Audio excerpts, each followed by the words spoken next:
What's up guys, Shawnthebro here, and today we are back for another episode of the Blueprint-only input buffer tutorial series. So in today's episode, we're going to go over held attacks. Now in the previous episode, we went over charge attacks. So I've added animations to kind of separate these and what they actually mean and how to perform them. So this input buffer series was made to work with any game, but it is mimicking my C++ input buffer tutorial for the fighting game series. So the charge attack is mainly in reference to fighting games where you have to hold a button for a certain amount of time and release it to perform an action. This is the charge attack. If I am to hold the attack button for a long enough time and release it, I perform the command. Now you can see an animation is performed. Nothing was happening before I released the input.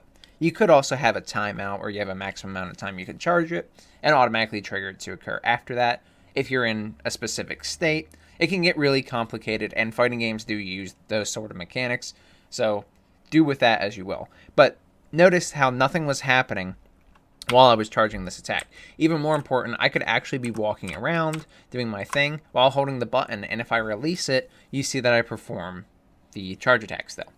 What we're covering in today's episode is the hold attack, okay, or hold to charge attack. And so what this means is I have an input that I can press. It will begin doing it immediately. Then I will stay within a state until I've either reached a maximum amount of frames, like this, I'm still holding it, or I press it and I release it and it goes into the next state immediately. So a hold to charge is where I can hold it and kind of keep it where it's at for as long as I need to. And then once I release it, it goes through the rest of the animation. You can use this to charge up a more powerful attack, or just to delay your attack if you don't want to use it right away. So it can kind of be used for feints and things like that, but it can also be used just to delay it in case you're trying to wait until the opponent gets within range, something like that. So there are two different types of charge attacks, if you will. The charge attack, where you hold it and it fires upon release, or the hold to charge, where it begins as soon as you press the input, but it does not finish until you release or until you've reached a maximum amount of hold or charge time. So in the previous episode, we went over the former. In this episode, we're going over the latter. Before we get started, guys, I just want to give a huge shout out to my YouTube membership and Patreon supporters and subscribers. Thank you guys for all the love and support. I'm incredibly grateful. I really appreciate how excited you guys have been about this series and all my series and just everything that you do to show your support. Thank you so much. Now to get started on this episode. Before we do, if you want to get caught up in this entire mini-series for the Blueprint-only input buffer, I'll link it to the first episode right here. Alternatively, if you're interested in something a little bit different, you can take a look at the action RPG and third-person tutorial series I have, which is where you saw me just using the sword and the quest and the mini-map. All that stuff is covered in that series. So I'll link you to the playlist right here in the top right corner. To get started, remember this is the Blueprint-only input buffer series, so we're doing everything in Blueprint today. We don't need any code. So we have F command info is a structure where we house our command data, right? So we have the name of the command, the inputs required to perform the command, and max frames between inputs, which is how many frames between inputs are allowed before the command is no longer viable. For example, if the command is light and medium, and I press light, and then I wait 100 frames to press medium, it would technically fire before. However, if we have a maximum amount of frames between them, we have to keep our inputs within that range to successfully perform the command. Okay? And we also had has used command, which is just to determine if the command has been used to trigger some result. It could be the animation, it could be damage, it could be a special effect or a buff. I've added 3 variables today, though, and these all have to do with this hold to charge attack. So these commands are going to require a maximum frames that they can be held, the current amount of frames held, and if we're charging or not. Now, current frames held and is charging do not have to be on the command. They could be tied to the character. However, if you have multiple paths that you could take, so you have multiple moves that you could charge from the current state the character is in, it is good to know which one is charging.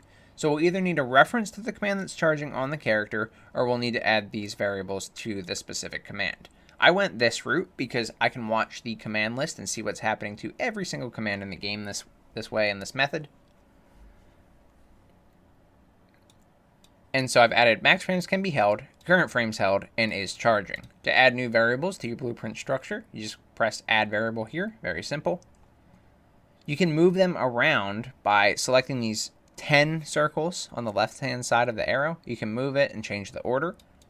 I kept has used command at the bottom, but it's up to you. I like to have a certain flow as much as I can here with my variables, and so that's why I did it, but you don't have to follow the same method. Max frames can be held and current frames held are integers. Is charging is a boolean. Once you save this, now your structure will be updated. You won't have any issues where you can't compile or you'll need to fix up anything in your blueprint to use them. But you may notice some of your nodes are a little ugly because the structure got bigger. So you might have to adjust some things to make it look nicer. So just be prepared for that. If we now go into our base character BP. So now in the base character BP, we're going to want to go into the class defaults section, go into our command list, and you can take a look at all your commands. You can see what I've got. I set these up in previous episodes. So I don't care about the previous commands. I'm just going to make a new one today, pressing the plus to add one to the command list. And we're going to set it up so we can test this hold to charge command. So I have a new command called command 4. For inputs, I add one element.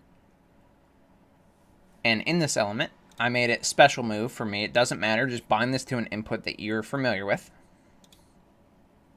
For status, I have press. I have no required charge frames. Notice we don't use required charge frames here because this isn't we have to hold it for a certain amount of time. This is we can hold it for as long as we want or until we reach a maximum value. So no required charge frames. Max frames between inputs is 0 because I only have one input in here. So you could definitely adjust this and make this more reasonable if you have multiple inputs you want to use this on. But it doesn't matter. Again, I only have one, so 0 is fine. Now, max frames can be held is the main thing we want to change here. At this point, I set it to be 300, which if we're running at 60 frames a second, is 5 seconds. You can change this to be whatever value you'd like. This is the maximum amount of frames that the player can hold the input and the character in game will keep charging and stay at that charging state before they automatically release the attack. Current frames held is 0, is charging is false, and has used command is false. Now that's my command created. We have to update a few functions to get this to work properly, and then I'm also going to show you how to add animations for each of these attacks if you want to use them and start seeing them in action. We already have an animation for the first one, but there are some curveballs that could be thrown in for some of these other commands depending on how we set them up, so I am going to go over and just show you these special cases. Let's start in base character BP event graph event tick. In my case, it's BP tick because I do technically have a real tick in code. And I call BP tick from there because this is a blueprint only input buffer tutorial series. So we have our BP tick. But if you have regular event tick, that works as well. Now from the previous episodes, we should have all this logic about charge times and charge inputs and setting members and charge inputs. That's great. That's all still good. We're not changing it. But we do need to add quite a bit of logic here in event tick. And so to do this, what I'm going to do is I'm going to go to the last part in my tick, and I'm going to add this. Now, be careful.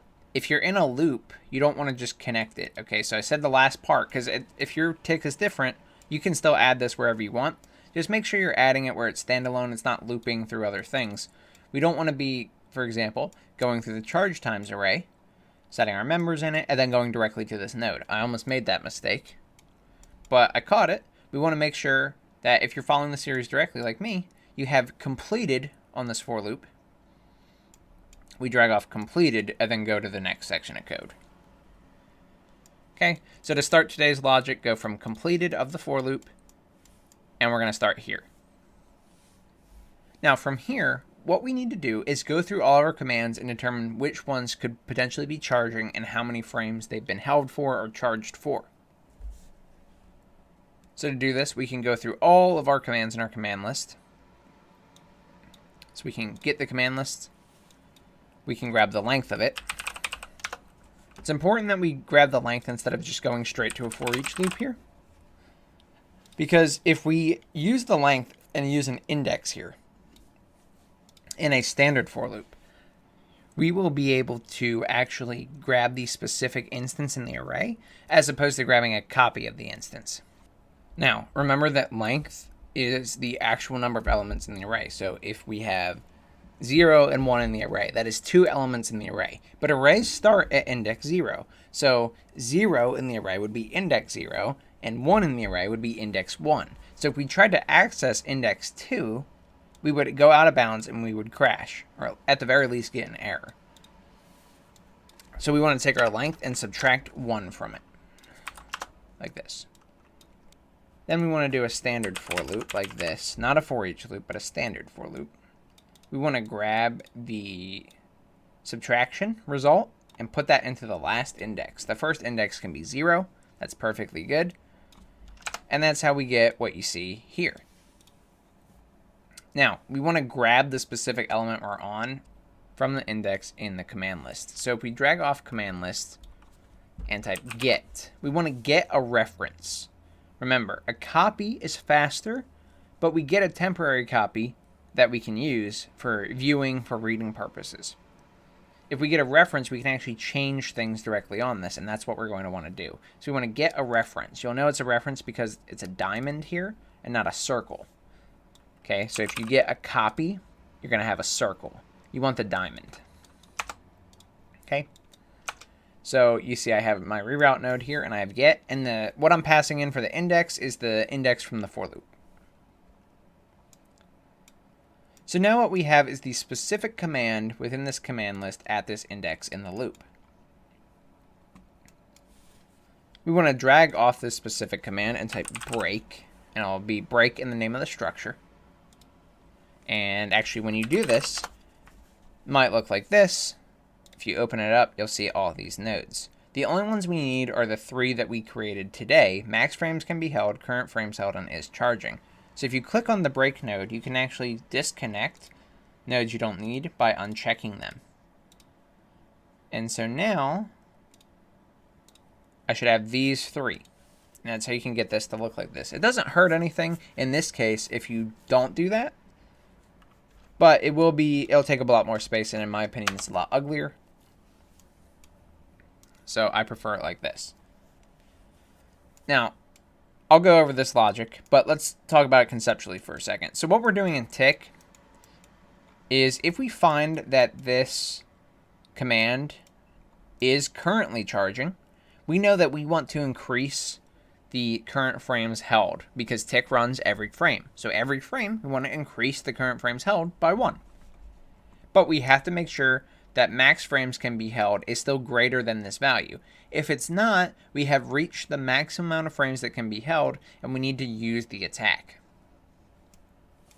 Okay, so we drag off of is charging and go into a branch. Only if it's true that we're charging do we care about this. If we're not charging, then it doesn't matter. We don't need to do anything with this, and we can just skip out of it and save ourselves the trouble. But if it's true, we are charging this command, then we need to see and make sure that max frames can be held is greater than current frames held. Okay, just greater than. All right. Now, if max frames can be held is greater than current frames held, that means we can increase the current frames held. If not, it means we need to trigger the command. We've charged it to the maximum amount, we need to use it now. Let's start with true first. True saying max frames can be held as greater than the current frames, meaning we can still charge. If we can still charge, all we're going to do is increase the current frames held, and we're good to go. So we can take our current frames held here, do plus, and just add 1, plus 1.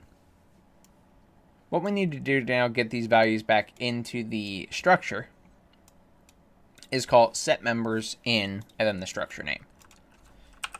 So you can search for it if you want, set members in fcommand info. If you do it this way, you do have to pass in the structure reference. Now the structure that we want is the one we got from the get reference here. Okay, so if you drag off get and pass in a structure reference, you're good. You also can drag off of the get immediately and type set members, and it will come up pretty early on. Either way, make sure you have this node with the struct ref in it. Okay, so I'll start one here for you from scratch. Now, if we take a look at this, if we click on this node, we can now do the opposite of what you saw with the break, where we can add more nodes. In the case of if we are still charging, remember the only thing we're changing is current frames held, so we only want to check that one node. Make sure you pass in the result of the addition into that value. Otherwise, if it's false, we've reached the maximum amount of frames that this can be held, we need to use the attack. To use it, what we do is we actually disable charging, but we also want to reset current frames held to be 0. That way we can begin charging it again freely the next time. We have to make sure it goes back to default. So you want to enable is charging, and you want to leave them at 0 and false unchecked. All right, that's the basic flow of the logic for every frame what needs to happen for these charge attacks. We need to also go into check input buffer for command and start command. Let's go into check input buffer for command first. It's very ugly right now, and I'm going to fix it live. But I didn't want to rip out a bunch of stuff without showing you guys, as I thought it might be more confusing. So ignore the ugliness now. I'm going to explain what's going on. In this function, what we do is we check each input that the player has input and compare it to a list of commands. If the inputs are found within the command and the string of required inputs for that command is found to be pressed within the input buffer, we know we can successfully perform this command. Again, using the example of light and medium, assuming light and medium were pressed by the player without the chain being broken with some input in between, or without waiting too long, if all the conditions are met, we can use the command that is bound to light and medium. What we need to do in here is show that we can charge our commands and then use them once the input is released, or again, once we reach the maximum value. To do that, we need our isCharging boolean that we set up in our fCommandInfo. Okay, and if we do that, we're going to need to set members in this structure. Now, you won't be able to set members in that structure if you're using this for each loop. So I'm changing this start of the function a little bit. So it looks a little ugly now. We're going to fix it right here. This is probably what you have if you've been following the series. You'll have your command list going into a for each loop, setting the correct sequence counter to the default value, breaking fCommandInfo here to grab the appropriate data, and then going into another for each loop. This is what we're going to be replacing, or really just updating today. So this for each loop is going to come out. We don't want this anymore. We are going to want a standard for loop, just like we did in BPTick. So I'm going to pull this back a little bit, actually, so that I can fit more space in here. Okay. So instead of doing a for each loop, you know what we're going to do? We're going to grab length. Okay. If we grab the length of this command list, you know what we can do with that. Okay, so command list length, and then we subtract 1 from it, just like we did in BPTick. Now, straighten this up here. We have length minus 1, and that goes into last index.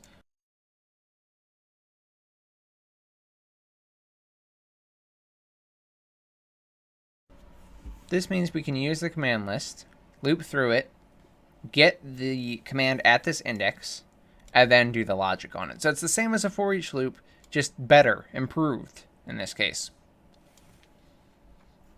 Now, before fCommandInfo had the for each coming into it, so we're not going to be doing that anymore. Instead, we're going to be using this get node and passing it into this break. So just replace that connection there. Move this back so it's a little bit cleaner now. Now, there's actually one other thing we have to use this get for specifically, but that's essentially the change that needed to be made. We need to get rid of the for each loop and convert it to a regular for loop so we can use a reference, not a copy. Okay? We didn't need it before that point, so makes sense why we didn't do it. Now, I'm also going to make a reroute node down here and send it along.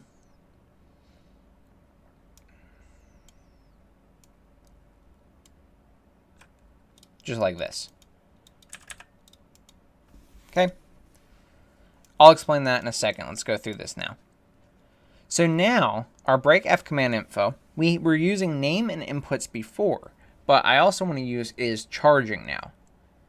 So make sure you grab is charging, make a reroute node, or just drag it in if you want. You don't have to make the reroute node. But I'm just doing this to keep it clean. And I'm going to bring it over to basically right here. This is the meat and potatoes of this function. This is where we have our input buffer. We loop through every element in there, and we start comparing it to the elements in the command list. We have this check in here where we make sure that the status is not equal to released, and if it is, we reset the correct sequence counter. Because what this means is the name of the input did not match what we were expecting for this command, so we can't perform it. However, it is possible that it was a release. So if it was a release, we don't have to reset the correct sequence counter. We're allowed to release inputs that are not required in the command and still perform the counter. We just don't want to press new ones. However, if the status is not equal to release, that means we did press an input that was not in the command. So we need to reset the correct sequence counter. That was already set up, but we never did anything with the false on this branch. Let's go to the false condition. So let's say that the name, the status, or the charge frames don't line up. In that case, we go to the false and we check and see if we're not equal to released. In the case of us being equal to released, we actually need to do different logic. And that logic is check if that command is a chargeable command, and if it is, we want to reset the values to default. Doing this will force us to use the command that we were just charging up. Is charging. I got this reroute node. It comes into a branch over here. Only off the false of the previous branch. Let's go into this branch. Then, if it's true that this command was being charged, we can now end this charge and perform the action. To do that, we set current frames held back to 0 and is charging to false. Okay, this is the same thing we were doing in tick.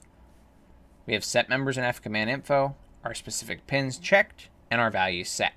Now, I don't do anything in false. I did bring it along in case you ever wanted to, but nothing here has to go anywhere else because we're just going to end this loop iteration now, and it'll go back to right here, and it'll start over again.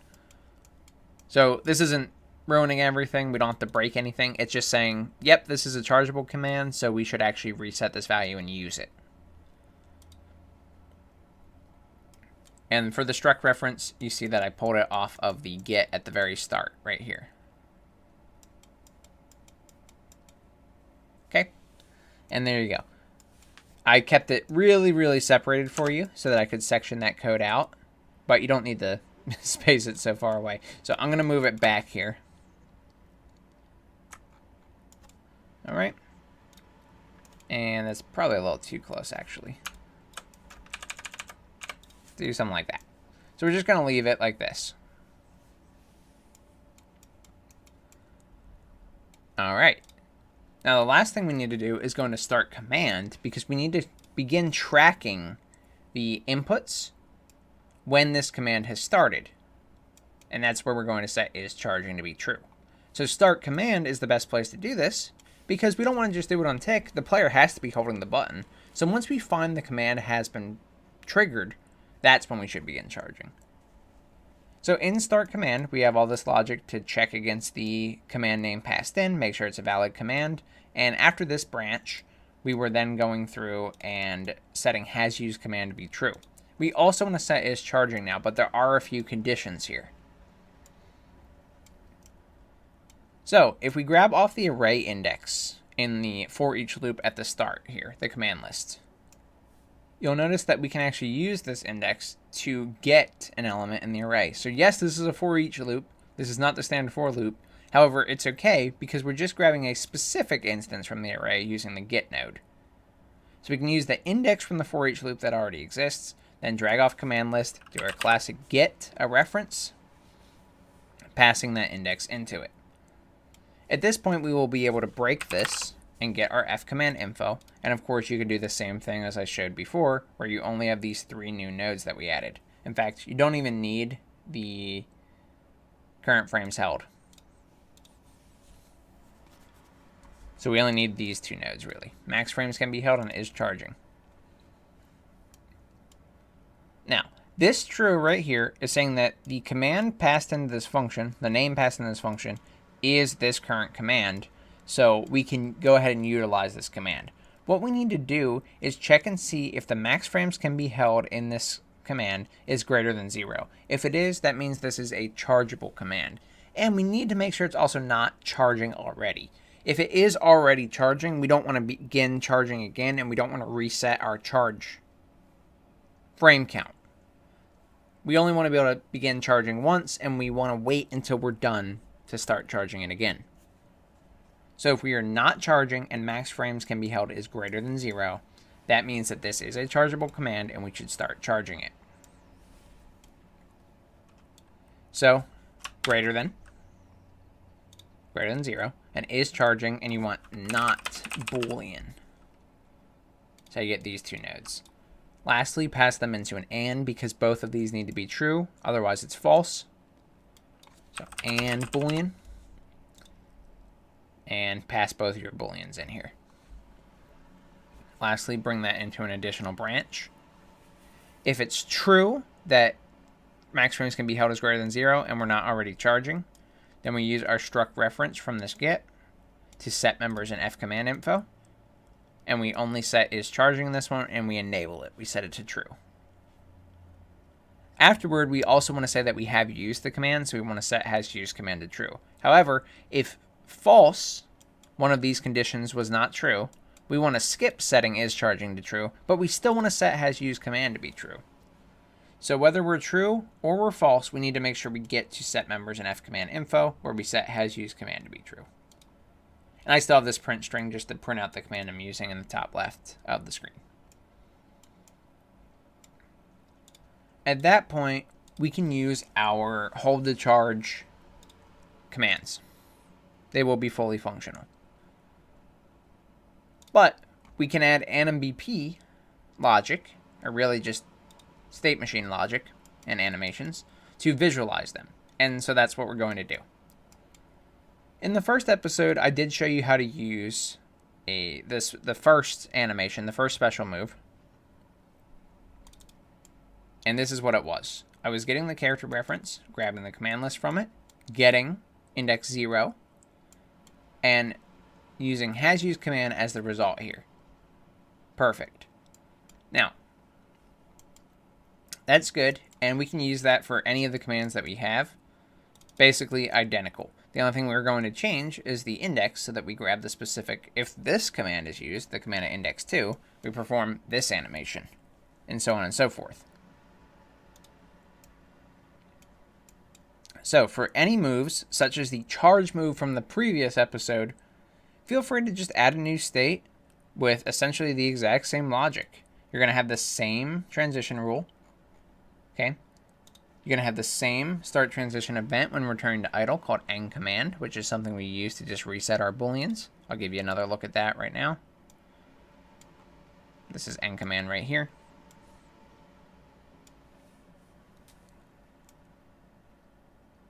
Okay. And we are going to have them as automatic rule based, and then our animation itself is going to be set to not looping. This is the animation from my charge attack from the last episode.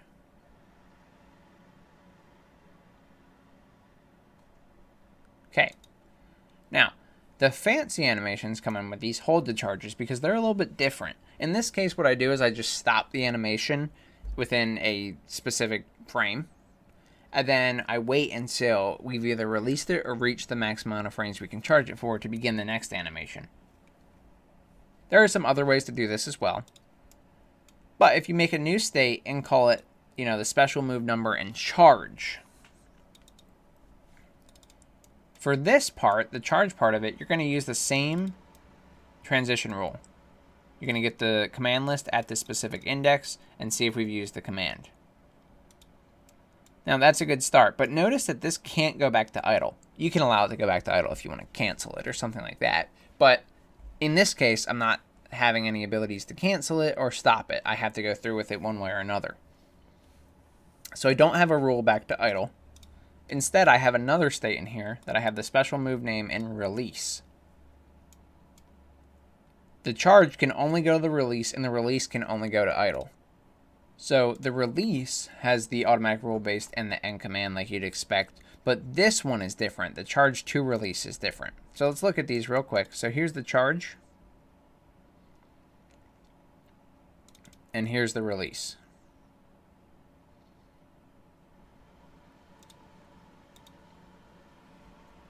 Again, not looping for either of these. Now, the actual transition rule from the charge to release is this.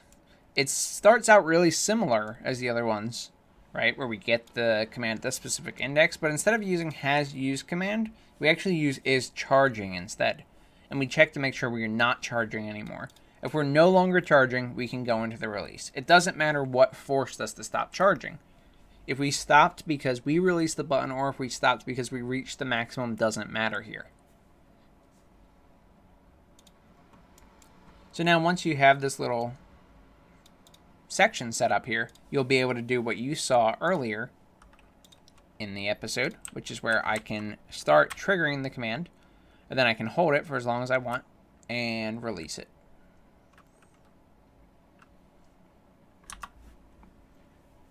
Okay, and with that, if you want to test these things, if I launch this again and I go into base character BP, you can go down to where your command list is and open it up.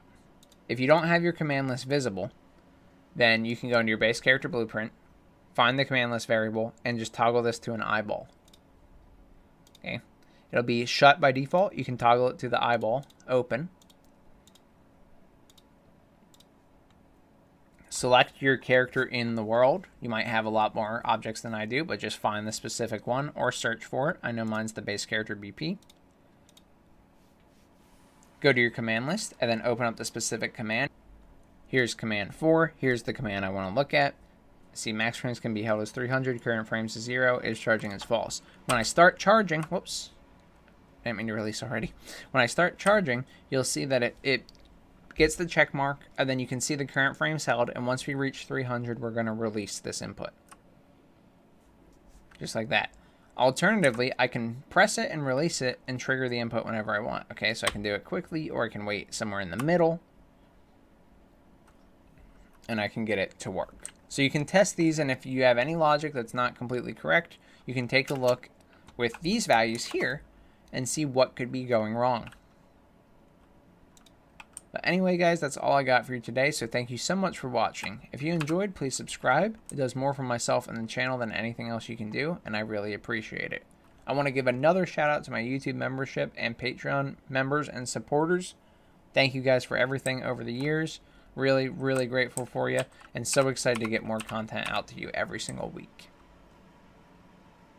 If you had any issues with this tutorial or any of my tutorials, feel free to join the Discord community. There's a link in the description, and I'd be happy to help you out with any problems you had. Like I said, guys, that's all I got, so thank you so much for watching. I'm Shawnthebro, and I'll see you in the next one. Goodbye, guys.